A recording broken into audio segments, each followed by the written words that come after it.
வாங்கப்பா வணக்கம். இப்போ நம்ம என்ன செய்ய போகிறோம்னா முட்டை 65 பிரியாணி செய்ய போகிறோம். அதுக்கு என்னென்ன தேவைன்றதை வாங்க இன்க்ரீடியன்ட்ஸ்லாம் எடுத்து வச்சுருக்கோம், அதை பார்ப்போம். வாங்க வீடியோக்குள்ளே போவோம்.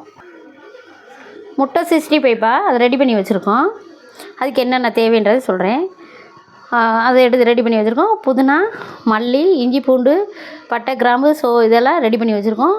தக்காளி, தேங்காய், வெங்காயம், பச்சை மிளகா, மல்லித்தூள், தனி மிளகாத்தூள், மல்லித்தூள் எல்லாம் ரெடி பண்ணி வச்சுருக்கோம். வாங்க இப்போ என்ன தேவைன்றது. இது வெங்காயமும் புதினா மல்லியும் சேர்த்து போட்டு அரைச்சி வச்சுருக்கேன். கொஞ்சம் புதினா மல்லியும் போட்டு அரைச்சி ஊற்றினா கொஞ்சம் நல்லாயிருக்கும்னு சொல்லி. ஆமாம், இப்போ இதெல்லாம் ரெடி பண்ணிட்டோம். வாங்க இப்போ இது தாளிப்பு. இதோட ஃபுல் வீடியோ வேணுன்னா லிங்க்கை டச் பண்ணுங்கள், வரும்ன்றது.